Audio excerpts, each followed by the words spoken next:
It is a very bad look. Mr. Speaker, I think she at the weekend said that she would be getting better. Britain is in shock. Just 1 minute ago, everything changed. A leaked report from the High Court revealed something no one expected, a direct legal challenge to Keir Starmer's leadership, with allegations so serious that senior ministers are calling emergency meetings. The timing couldn't be worse. As the country faces economic stress and social unrest, the very man who was meant to restore stability is now facing a political storm that could bring down his entire government. And the most shocking part? It may have come from within his own party. It started with one line in a 78-page ruling from the High Court, a line that questioned whether the Prime Minister had knowingly misled Parliament during a closed-door security briefing. While the court didn't outright accuse him of lying, it suggested that his version of events didn't match the classified documents shown in evidence. This line was never meant to be public.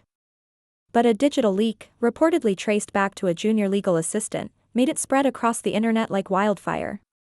The moment the leak hit social media, chaos followed. Within minutes, the press was outside 10 Downing Street. Members of Parliament from both the opposition and Labour's own backbenchers began releasing statements. Some demanded answers. Others, more boldly, demanded Starmer's resignation.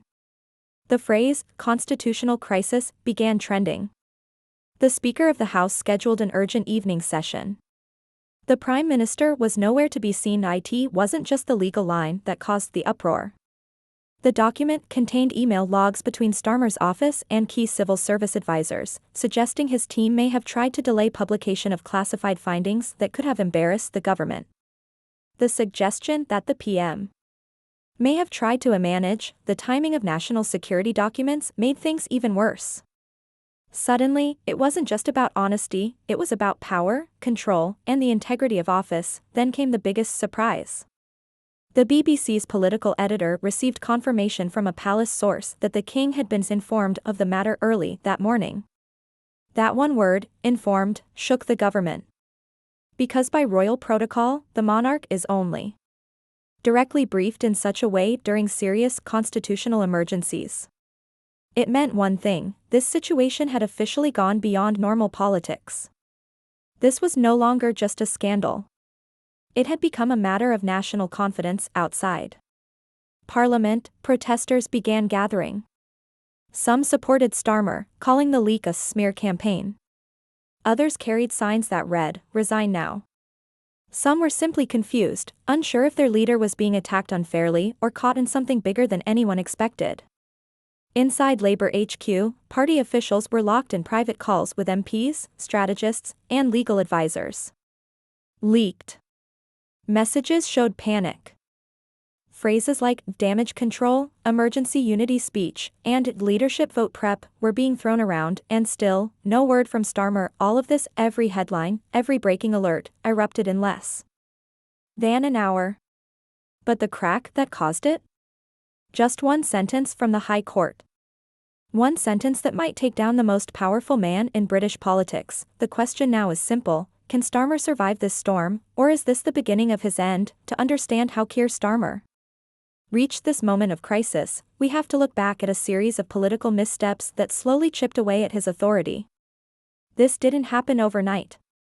It was a slow fall, marked by broken promises, internal rebellions, and a growing sense that he was no longer in control of his party or the country. When Starmer first took over Labour after the chaos of Brexit and the fall of Jeremy Corbyn, he was seen as a man of law, order, and calm leadership.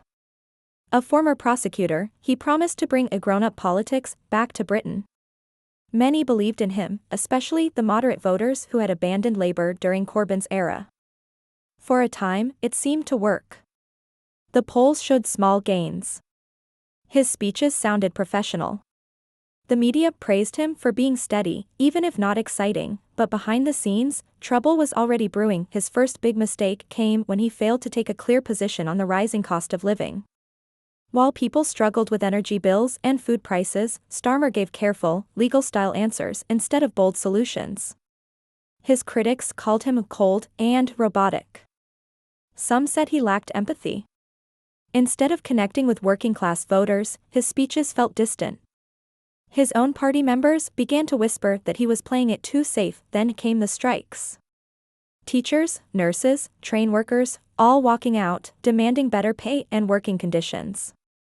Instead of fully supporting the unions, Starmer told his front-bench MPs not to stand on picket lines. It was a clear attempt to look prime ministerial, but it backfired. Labour's base was furious. The unions, who helped fund and support the party, felt betrayed. A few even threatened to cut financial ties. Internally, this was seen as a betrayal of Labour's soul.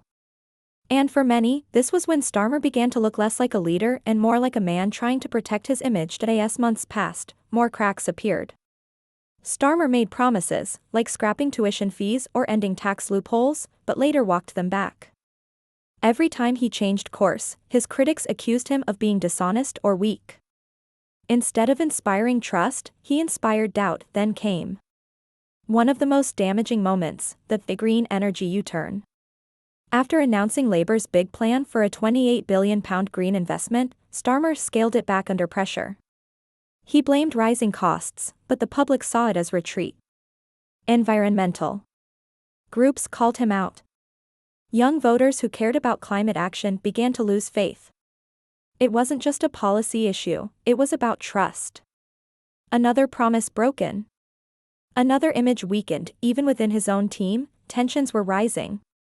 Shadow ministers began leaking to the press. Some accused the leadership of being too controlling. Others felt they weren't being heard. There were quiet talks of possible successors. People like Angela Rayner and Weststreeting began to gain attention. The public didn't notice much, but in Westminster, it was clear Starmer's grip on Labour was slipping. The media also played a role in weakening him. While the tabloids had always been tough on Labour leaders, even the BBC and broadsheets began asking tough questions. Headlines questioned his charisma, his ability to inspire, and even his long-term vision. Some articles asked, does Starmer really know what he stands for? When a politician's identity becomes unclear, the public begins to drift, and as all of this was happening, one issue remained a dark cloud over his head: immigration. Starmer tried to balance human rights with strong border control. But after the Rwanda deportation plan was scrapped, he failed to offer a clear alternative. His critics called his policy confused. Voters, especially in working-class areas, began to say he was all talk. The Tories used it to paint him as soft. And for many, that stuck. By the time the High Court leak hit the news, Starmer was already standing on shaky ground. His approval ratings had dipped. Trust in his leadership had weakened. And even though he had avoided scandals for years, his party felt tired, like it was holding its breath for something to change. Some wanted him gone. Others just didn't care anymore. A dangerous sign for any leader. So when that sentence from the court leaked, suggesting dishonesty, hinting at power abuse, it wasn't just about one mistake. It was the final straw. The breaking point. A moment years in the making, because Keir Starmer didn't just fall in a day. He had been falling, slowly, quietly, and now, the ground has given way beneath him. In the United Kingdom, the monarchy is meant to be silent, neutral, and above politics. But when the palace makes a move, even a quiet one, the entire political world feels it. And now, with Keir Starmer at the center of a possible legal and moral collapse, the most powerful institution in the country has reportedly taken notice. The Crown doesn't speak often. But when it does, it shakes the foundations of power. And that's exactly what seems to be happening now. It all started with a short report from a respected royal correspondent. While most of the media was focused on the High Court leak, one line in a separate article caught the eyes of insiders: the palace has been informed. At first, it didn't seem like much. But in British politics, that phrase means everything. It signals that the king is now involved, not directly, not publicly, but officially. And when the monarch is briefed on a political scandal, it's usually because the government may soon enter dangerous territory. In times of deep crisis, it's tradition for the Prime Minister to hold weekly meetings with the monarch. But those meetings are private, respectful, and mostly ceremonial. This time, something changed. Sources close to the palace revealed that King Charles had requested an early and extended briefing on the state of the government following the High Court fallout. That alone was unusual. But what followed made it historic. A senior aide, who chose to remain anonymous, told one journalist that the king had expressed grave concern about the trust between the public and their government. The word grave was repeated in multiple reports. Now, the king can't remove a prime minister. That's not how modern democracy works. But he can raise alarm. He can ask sharp questions. And, behind the scenes, he can apply pressure through conversations with senior figures in government. According to political insiders, the palace has made quiet contact with the Speaker of the House of Commons and the Lord Chancellor. While no demands were made, the timing was no coincidence. The palace was signaling that the monarchy was watching, and that silence should not be mistaken for acceptance. This isn't the first time the monarchy has stepped into political storms. In 1936, King Edward VIII's affair and abdication sent shockwaves through Parliament. In 1975, the Queen was drawn into the Australian constitutional crisis. And most recently, in 2019, concerns were raised when Queen Elizabeth II gave formal approval to Boris Johnson's request to suspend Parliament, a move that was later ruled unlawful. The Crown's role is always quiet, but never powerless now. Some are wondering if King Charles is facing the biggest test of his short reign. He is a monarch known for his opinions, climate change, architecture, farming, but since taking the throne, he's walked a fine line between private belief and public neutrality. If he were to publicly voice concern about Starmer's government, even in the softest words, it would send a thunderclap across the political landscape. Royal watchers believe this moment could also be a test of tradition. In past centuries, a crisis like this could trigger direct royal intervention. But in today's Britain, the rules are unwritten and full of grey areas. Could the king ask Starmer to resign? Not officially. But what if he simply hinted at a need for unity? Or peace? Or if the restoration of public faith? That kind of royal language has power. It moves people. It can change the mood of the entire country. The Prime Minister's office, according to several briefings, was caught off guard by the palace's involvement.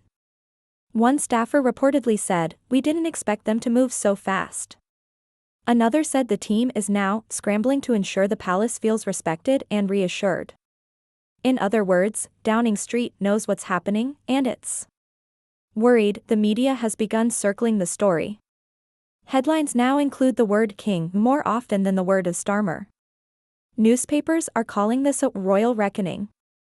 Talk shows are asking, has Starmer lost not just the public, but the palace too? The pressure is rising. And not from political opponents, but from the symbolic heart of the British state. The center of it all is a nation watching and waiting. Older generations remember royal moments of calm in times of trouble. Younger voters, many of whom don't follow the monarchy closely, are beginning to realize just how powerful tradition can be when trust in elected leadership collapses. One final detail is now causing even more whispers in Whitehall. Reports claim that an official statement from the palace may be in preparation. It wouldn't name Starmer. It wouldn't take sides. But it could address national unity, public trust, and the responsibility of leadership. If released, it would be the strongest royal signal. In British politics, it's not always what is said that matters. It's who says it, and when. And if the Crown speaks now, while Starmer remains silent, the message to the public will be deafening. Keir Starmer is now standing at the edge of a cliff, and the country is watching to see if he'll jump or be pushed. After the High Court leak, the rising pressure from inside his own party, and the silent weight of royal concern, Britain is facing a moment that could change everything. The future of the Prime Minister, the Labour Party, and possibly the entire political system is now uncertain. And the question everyone is asking is this: what happens next? There are several possible outcomes, but none of them come without risk. The first and most dramatic would be resignation. If Starmer chooses to step down, it would be the quickest way to restore some calm. His supporters could frame it as a noble sacrifice. He could say he's putting the country before himself. But such a move would also trigger a leadership crisis inside Labour at the worst possible time. The party would be forced into a fast and messy contest to choose a new leader, just months away from a possible general election. It would be a disaster for stability. The second option is survival. Starmer could stay in office, deny any wrongdoing, and try to ride out the storm. He could give a public speech, strong, emotional, and clear, and try to win back support. Some say he's already preparing such a message. If delivered well, it might calm the media and rally his base. But if the speech fails, or if more damaging leaks appear, he'll be even more vulnerable. Surviving now would require more than political skill, it would require near-perfect timing and luck. Another possibility is a snap general election. Starmer could call one voluntarily, hoping that the public will back him in a show of democratic strength. But that would be a massive gamble. The latest polls show Labour still ahead of the Conservatives, but not by much. And with his personal reputation under attack, Starmer might drag his party down rather than lead it to victory. Still, some insiders believe this could be his best chance to reset the narrative and force a new mandate. If none of those paths are chosen quickly, the situation may spiral out of control. Already, there are whispers of shadow ministers preparing for internal rebellion. Some are quietly calling MPs and unions to build support for a leadership vote. One senior Labour figure told a journalist, "If he doesn't go soon, we'll make him go." Another said, "This is no longer about loyalty, it's about survival." These voices were once quiet. Now they are growing louder. Meanwhile, the opposition parties are watching carefully. The Conservatives have mostly stayed quiet in public, but behind closed doors, they're preparing attack ads and debate strategies. Reform UK is using the scandal to question all mainstream politicians. The Liberal Democrats are calling for a full investigation.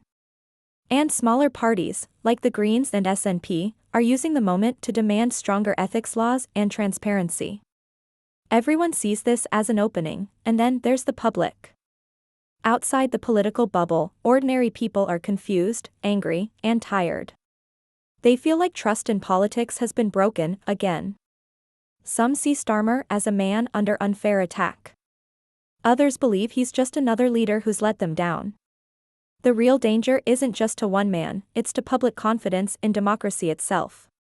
When people stop believing that leaders tell the truth, or that justice is fair, the whole system begins to crack. Even Britain's allies are watching. In Washington, Brussels, and the UN, diplomats are asking quiet questions. Is the UK stable? Can we trust its leadership? These questions matter. Because Britain is not just any country, it's a key voice in global affairs. And when its leader is in trouble, it affects how the world sees its strength. As the hours go by, pressure continues to build. Starmer's aides are working day and night, trying to control the damage. Emergency calls are being made. Lawyers are reviewing documents. Advisors are writing statements and preparing fallback plans. Some are saying, "Give it one last fight." Others are saying, "Walk away now." And then there's the most unpredictable piece of all, the palace. If King Charles releases a public message about leadership and public trust, it could tip the balance. Even if he doesn't mention names, everyone will know who he means. That would force Parliament, the press, and the people to respond. It could become the moment that pushes Starmer out, or gives him no choice but to act. So what happens now? That depends on how bold Starmer is, or how brave his rivals are. Will he fight? Will he fall? Or will something happen that no one sees coming? The country is tense. The system is strained. And the silence from number 10 only grows louder. This is no longer just a political scandal. This is a constitutional storm. And what comes next could shape British history for decades to come.